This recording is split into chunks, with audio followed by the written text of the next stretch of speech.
하나님, 우리가 또 주의 말씀 앞에 섭니다. 사모하는 마음과 가난한 마음으로 또 우리에게 세밀하게 들려주는 그 음성을 사모합니다.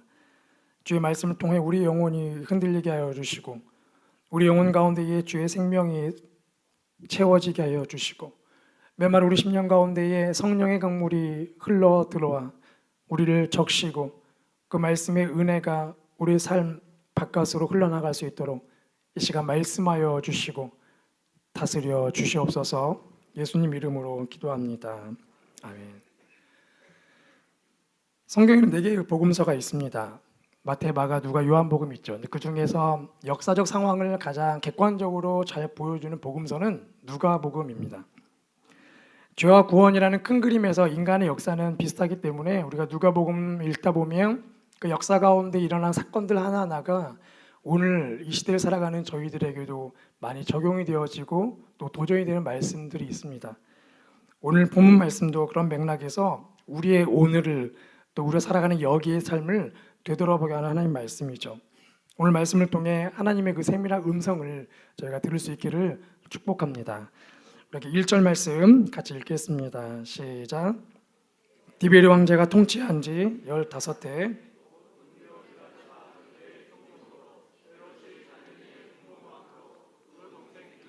이두레와 드라고니 지방의 분봉왕으로 루사니아가 아빌레네의 분봉왕. 아멘. 우리 1절 보면 누가는 당시 이스라엘을 다스리고 있던 여러 왕들의 이름을 소개를 하고 있습니다. 첫 번째 등장하는 왕이 이 로마의 황제 디베리오이죠. 디베리오는 로마의 두 번째 황제였던 티베리우스 황제입니다. 티베리우스 황제는 일대 황제였던 옥타비아누스라는 황제의 양아들로 들어가게 되죠. 그리고 원래 옥타비아누스 황제의 아들들이 어떤 사건들로 인해서 왕위를 계승하지 못하게 되자 결국 양아들이었던 이 티베리우스가 황제 자리에 오르게 됩니다. 이 티베리우스는 예수님과 동시대를 살았던 황제이죠. 그리고 이 황제는 로마 황제들 가운데 가장 오랫동안 살았던 79년이라는 인생을 살았던 장수했던 왕이기도 합니다. 그래서 헨리 8세는 자신의 궁전 앞에다가 이 티베리우스 황제의 동상을 걸어놓고 자기도 그렇게 오랫동안 영국을 다스리기를 소망할 정도로 유명했던 왕이죠. 로마라는 절대 권력과 또 가장 오랫동안 살면서 이 권력을 누렸던 황제, 세상적 성공의 전형적인 인물이죠.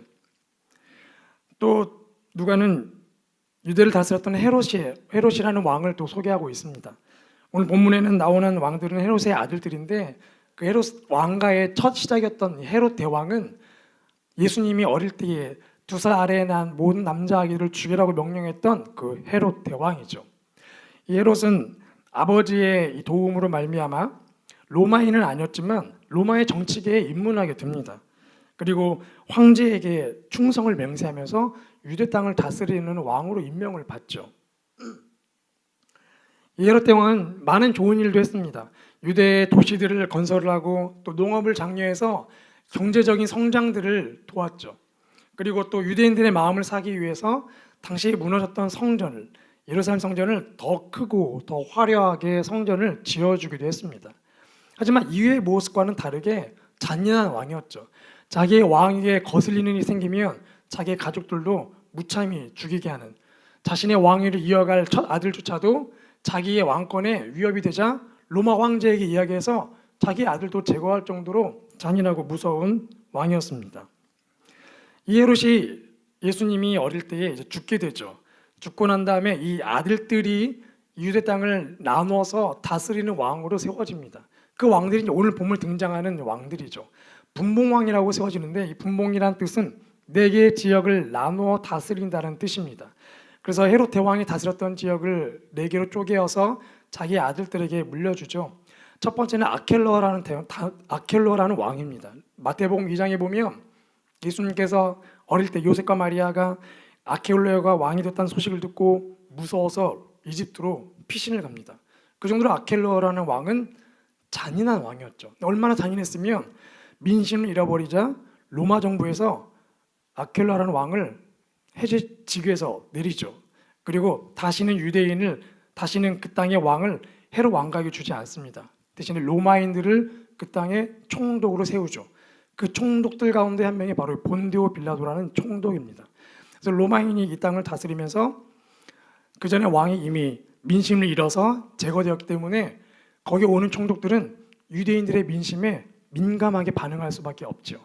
또 민심을 잃게 되면 로마 정부를 통해 자기도 쫓겨날 수 있기 때문에 민심에 민감해집니다. 그래서 본디오 빌라도가 예수님을 죽이던 그 당시 십자가에 청할 때에 유대 민족들이 예수를 십자가에 못 박으러 소리치자 그 민심, 그 여론을 무시를 못하고 결국은 수용하고 예수님을 십자가에 못 박게 하지요.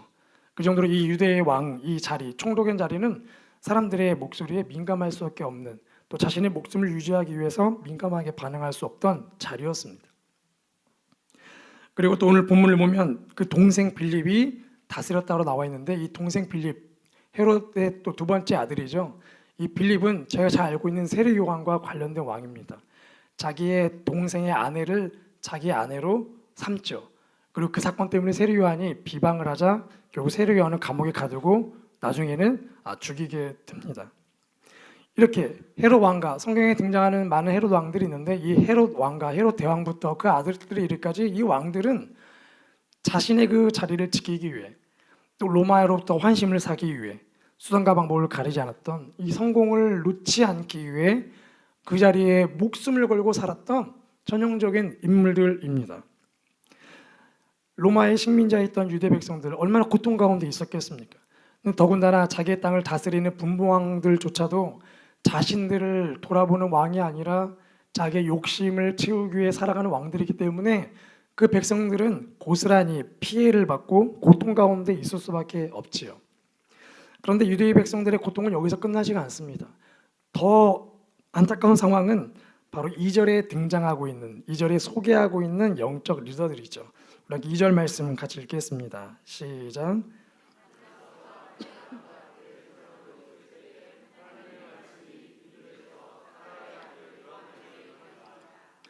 2절 말씀 보면 누가는 당시의 대제사장을 소개하고 있습니다. 안나스와 가야바라는 대제사장이죠. 근데 여러분 성경을 잘 아시겠지만 대제사장은 원래 한 명입니다. 안나스라는 사람이 원래 대제사장이었죠. 하지만 로마 정부로 인해서 어떤 문제가 생겨서 대제사장직에서 직위 해제를 당합니다. 그리고 그 아들들에게 이제 제사장직 물려줘야 하는데 여러 문제들이 생기는 바람에 결국은 최종적으로 사위였던 가야바에게 대제사장직을 물려주게 되죠. 하지만 그 당시에 대제사장의 이름은 가야바 갖고 있지만 실질적인 권력은 안나스 장인어른이 가지고 있었습니다. 이들이 대제사장직을 하면서 어떤 일이 생겼냐면 예수님께서 성전에 들어가셔서 성전을 척결했던 사건이 있죠. 시장 장인들을 다 뒤엎으면서 아버지 집을 장사한 집을 만들지 말라. 성전이 그렇게 되었던 이유는 바로 이 대제사장 두 사람이 로마 정부와 정치와 결탁하여서 상인들을 성전으로 들어오게 하고 거기서 나오는 수입들을 자기들의 개인 수입으로 다 받았던 사건들. 그래서 성전이 거룩한 장소가 아니라 장사하는 장소, 비즈니스, 자신의 욕심을 채우는 장소로 오염되어 버렸던 바로 그 주범들이 이 대제사장들입니다. 대제사장은 하나님의 말씀, 하나님과 대면하는 자리이죠. 백성들을 돌보고 예배를 섬기는 자리입니다. 거룩함을 지켜야 하는 자리이죠. 하지만 타락한 대제사장들로 인해서 그 백성들조차도 영적인 어둠 가운데에 빠져 살고 있었죠. 결국은 구약시대 말라기 선지자 이후로 예수님이 오기 전까지 430년 동안 신구약 그 중간, 이 신약 이후의 시대는 영적 암흑기 가운데에 하나님 말씀이 전혀 선포되지 않는, 어떤 선지자 등장하지 않는 영적 암흑기 가운데에 백성들은 살았던 안타까운 시대였죠.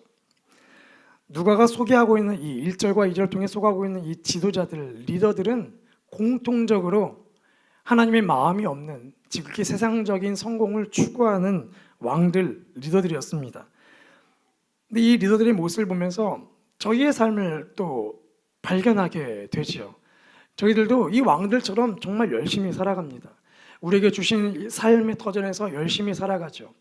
열심히 가족들을 부양하기 위해 열심히 살아갑니다. 우리 앞날을 열심히 준비하죠. 하지만 남들보다 더 잘 살기 위해 열심히 살아가지만 결국 집에 들어가서 잠자리에 들기 위해 누워 있어 보면 우리 마음 가운데 있는 보람과 기쁨보다는 허무함들이 몰려오기도 하고 또 당장 내일 또 어떻게 살아야 하고 내가 무슨 일을 해야 뒤처지지 않고 우리 가족을 더 행복하게 할 수 있을까? 이런 영적 세상적인 부담들이 우리 안에 끊임없이 몰려오게 되죠. 우리가 이런 안타깝고 허망한 걸 사는 이유는 남들보다 못 살아서가 아니라, 돈이 없어서가 아니라, 집이 없어서가 아니라 우리 마음 가운데에 하나님의 말씀이 없기 때문입니다. 내가 왕이 되려 하기 때문에 진정한 왕이신 하나님이 들어올 공간이 없죠. 내가 왕이 되어 내 목소리를 세상 가운데 내려가고 세상에서 성공이라 말하는 다양한 소리들을 우리가 귀담아 듣다 보니 진짜 왕이신 하나님의 목소리를, 그 말씀이 들릴 수 있는 여유가 우리 삶 가운데에 없는 것이죠. 오늘 이 누가가 1절 2절 통해 소개하고 있는 이 세상의 리더들, 오늘 이 리더들을 보면서 오늘 우리의 삶 또한 별 다를 바가 없는 이 삶을 보면서 우리 가운데 어찌할 거라는 탄식이 나올 수밖에 없지만, 감사한 것은 그 당시 일하던 하나님께서 지금도 우리 삶 가운데에 동일하게 일하고 계신다는 것이죠. 하나님께서 어떤 일을 하고 계셨나요? 우리 함께 2절 말씀을 다시 한번 읽도록 하겠습니다. 시작.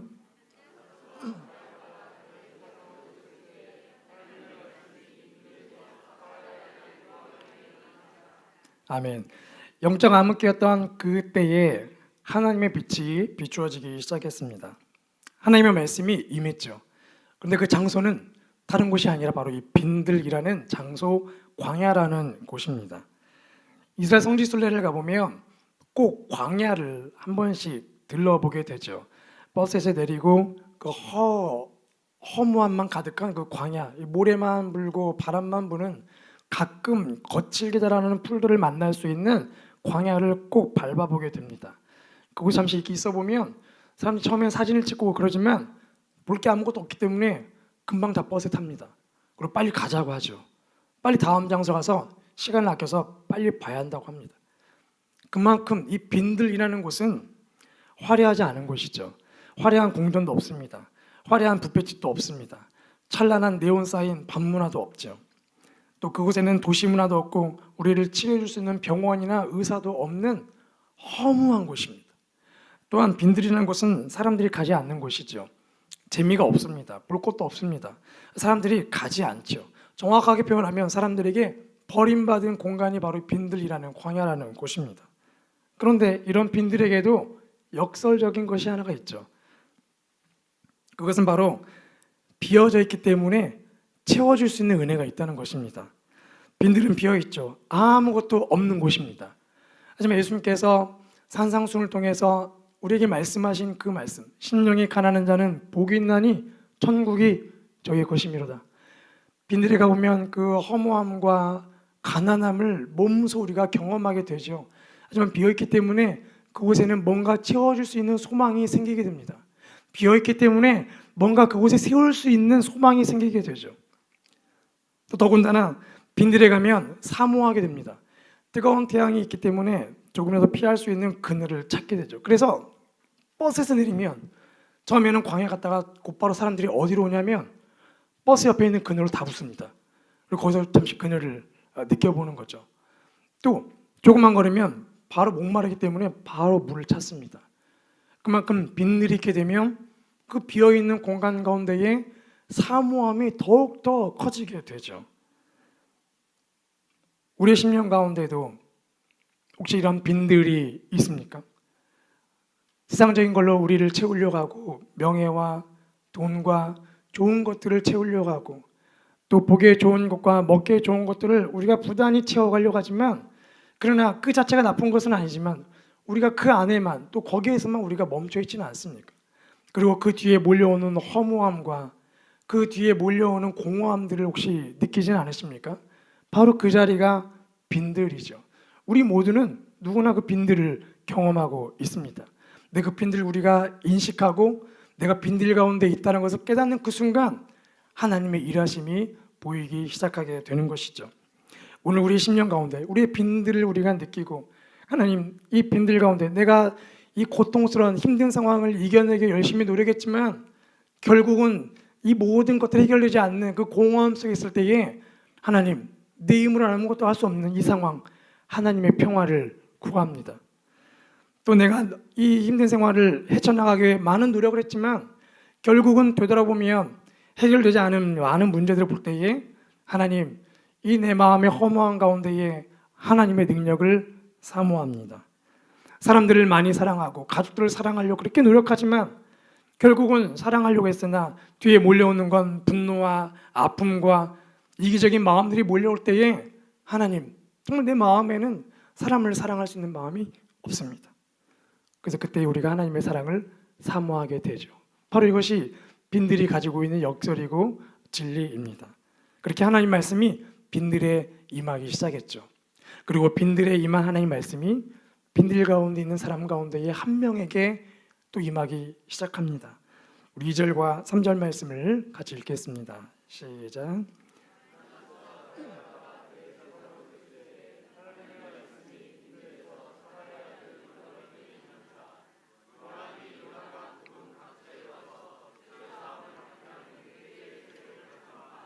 아멘. 오늘 말씀 보면 하나님 말씀이 빈들에 임했고 그 빈들에 있는 세례 요한에게 또 임하였던 것을 보게 됩니다. 세례 요한은 제가 잘 알고 있는 사람이죠. 예수님 오기 전에 예수님의 길을 예배했던 사람입니다. 세례 요한의 출신은 굉장히 독특하죠. 그의 아버지 어머니가 굉장히 나이가 많았습니다. 나이가 많고 이미 아이를 잉태할 수 있는 때가 지나버리고도 많이 지나버린 때, 그런데 기적적으로 하나님께서 아버지였던 사가랴와 어머니였던 엘리사벳에게 은혜를 주시고 세례 요한이 태어나게 되죠. 우리가 자녀들을 보면 부모님이 주는 사랑보다 할아버지 할머니가 주는 사랑이 더 크고 더 따뜻하지 않습니까? 그렇게 할아버지와 할머니에게서 태어났던 세례 요한이기 때문에 얼마나 많은 사랑을 받고 자랐겠습니까? 또 그 당시 주변에 있는 동네 사람들이 얼마나 그 아기를 보면서 기뻐하고 아껴주고 얼마나 많은 사랑들을 나누었겠습니까? 세례 요한은 그렇게 사랑을 듬뿍 받고 자랐겠죠. 그런데 이 세례 요한의 인생을 보면 세례 요한은 당시에 도시의 문화가 형성되어 있던 예루살렘으로 가지 않았습니다. 베들레헴으로도 가지 않았습니다. 세례 요한은 빈들에 있었죠. 우리가 흔히 말하는 어떤 세상에 성공을 하기 위해, 더 많이 배우기 위해 어딘가로 학교로 가야 하고 좋은 직장을 얻기 위해서 그 단계들을 밟아가야 하는데 세례 요한은 그런 삶을 살지를 않았습니다. 우리가 멍청해서 그럴까요? 아니면 집안에 백이 없어서 그럴까요? 세례 요한의 집안의 백은 엄청난 백입니다. 그의 아버지가 제사장이죠.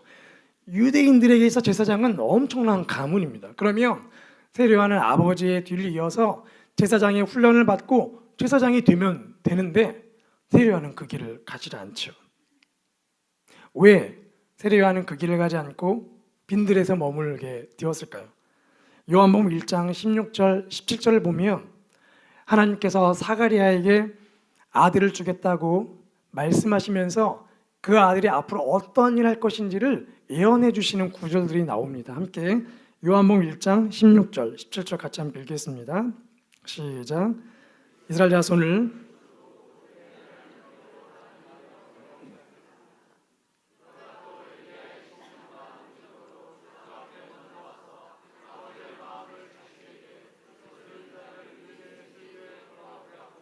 주를 위하여 세운 백성을 준비하리라. 아멘. 아마 사가랴가 천사로부터 이 메시지를 듣고 앞으로 태어날 아기의 이름을 요한이라고 했을 때에 사가랴는 영적인 충격 가운데에 사로잡혀 있었겠죠.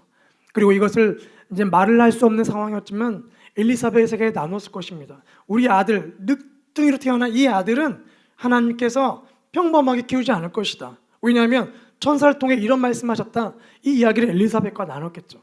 그리고 요한이 클 때마다 아마도 이 사가랴는 그 아들에게 이 이야기를 계속 해줬을 것입니다. 요한아, 너는 이스라엘 자손을 하나님께로 돌아오는 그 일을 할 것이다. 요한아, 너는 엘리야의 심령과 능력으로 살아가게 될 것이다. 너 엘리야 알지? 엘리야 선지 알지? 이스라엘 백성들 가운데 하나님의 말씀 선포했던, 적들을 향하여 하나님의 말씀을 담대하게 예언했던 그 엘리야 알지? 그 엘리야의 심령과 능력을 주겠다고 하나님이 약속하셨다. 요한아, 하나님 아버지의 마음을 자식에게 주는 일을 네가 할 거야. 요한아, 주를 위하여 세운 백성을 준비하는 그 일을 네가 할 것이다. 어릴 때도 요한은 바로 이 이야기들을, 메시지들을 계속 듣고 자랐을 것입니다. 하나님이 말씀하신 그 꿈과 비전을 계속 듣고 자랐겠죠. 그래서 열심히 공부해서 아버지 뒤를 이어야지 어떤 우리가 말하는 어떤 직업이라는 자리를 갖는 것보다 먼저 그의 마음 가운데는 하나님, 주님께서 우리 아버지에게 약속하셨던 그거, 제가 그것을 이루기를 원합니다. 그 일을 하기를 원합니다. 하나님 꿈과 비전을 이루기를 원합니다. 이 마음을 갖고 빈들에서 조금씩 그것을 이루어갈 꿈들을 꾸면서 그것이 이루어질 그 날들을 준비하면서 하루하루를 살아갔겠죠. 하나님께서 약속의 말씀을 주실 때에, 하나님께서 비전을 주실 때에 그 비전을 받게 되면 우리 안에는 꿈이 살아나기 시작하죠. 이 땅의 삶을 살아가고 있지만 이 땅의 삶에 만족하는 것이 아니라, 이 땅의 삶에 마침표를 찍는 것이 아니라 이 땅의 삶을 통해 하나님이 하실 그 일들이 우리의 심령 가운데 꿈틀꿈틀거리기 시작합니다. 그리고 결국은 세례 요한이 그 하나님 비전을 가지고 꿈틀꿈틀대며 준비했을 때에, 그 약속의 말씀을 기억하면서 살아갔을 때에 결국은 영적인 어둠 가운데 있던 그 땅, 세상의 왕들은 자신의 욕심을 채우기 위해 정치를 사용하고 있던 그 어두운 땅, 백성들은 고통 가운데 있던 그 땅에 담대하게 하나님 말씀 메시지를 선포하게 되었던 것이죠. 세상의 성공과 자신의 유익을 추구하는 것이 아니라 빈들 가운데 머물며 내 마음 가운데 있는 빈들을 깨닫고 하나님 말씀을 사모하는 사람들에게는 바로 세례요한과 같은 일들을 맡기시고 그것들을 하게 하시는 것을 보게 됩니다. 하나님은 사람을 그냥 세우지 않으시죠. 늘 빈들을 경험하게 합니다. 고통 가운데 그 공허함을 경험하게 하시죠. 그리고 그 순간을 통하여서 하나님을 찾게 합니다. 하나님만을 바라보게 하시죠. 그리고 하나님을 바라보고 하나님을 사모할 때에 우리 안에 흔들리지 않는 약속의 말씀을 주십니다. 그리고 이제 그 일을 행하도록 길들을 열어가시죠. 2018년 이제 한 달이 남았습니다. 이렇게 연말이 되고 나면 그동안 살았던 삶들을 돌이켜보면서 아쉬움들을 많이 생각하죠. 아쉬움이 많으면 많을수록 빨리 12월 끝나고 내년 다시 한번 새롭게 시작하자라고 새로운 소망을 제가 막 끌어오기도 합니다. 하지만 하나님은 안타깝게도 올해를 빨리 마무리를 하려고 하시는 게 아니라 지금도 이 시간을, 우리의 시간을 붙잡고 계시죠. 올해가 다 아직 지나가지 않았지만 하나님은 지나가지 않는 올해에도 또 다른 일들을 하기를 원하고 계시고 준비하고 계십니다. 하나님의 일하심 가운데 우리가 마침표를 찍지 않기를 소망합니다. 오늘 이 시간 이 자리에도 2018년 마지막 하루가 남았다 할지라도 하나님 앞에서 우리 안에 어떤 빈들이 있는지를 돌아보면서 하나님, 내 안에 이 빈들이 있습니다. 이것 가운데 주의 말씀이 임하기를 소망하고 오늘 하루를 살아가더라도 그 약속의 말씀이 이루어지기를 간절히 원합니다. 나를 사용하여 주시옵소서. 오늘 우리 가운데 그런 세례 요한의 심령으로 살아가는 은혜가 있기를 축복합니다. 사랑하는 가족들에게 하나님 비전을 선포하십시오. 어떠한 세상적인 화려한 자리와 성공이라고 말하는, 명예라고 말하는, 돈을 많이 벌 수 있는 어떤 그 자리, 남들보다 뒤처지면 안 된다, 어떤 경쟁적인 말이 아니라 비전을 선포해 주십시오. 너는 하나님의 일을 할 것이다. 너는 하나님의 사람이 될 것이다. 하나님의 일을 위해 살아갈 사람이라고 끊임없이 축복해 주십시오. 또 사랑하는 남편과 아내에게, 또 사랑하는 부모님에게도 끊임없이 선포해 주십시오. 하나님께서 부모님을 통해, 당신을 통해 새로운 일을 행하실 것이다. 하나님이 일하실 것을 함께 준비해 가자. 끊임없이 하나님의 비전과 꿈을 선포해 주십시오. 그럴 때에 우리의 삶은 이 땅의 삶에 마무리하고 이 땅의 삶에 만족하는 것이 아니라 이 땅의 삶을 디딛고 일어나서 하나님의 나라를 세워가는 놀라운 일들을 이루게 될 것입니다. 빈들에서 하나님의 말씀이 사가랴 아들 요한에게 임한지라, 오늘 그 장소, 그 주인공이 오늘 저희의 삶, 저희가 되기를 축복합니다. 같이 함께 기도하시겠습니다. 하나님 아버지, 오늘 간절히 사모합니다. 주의 말씀 앞에 서면서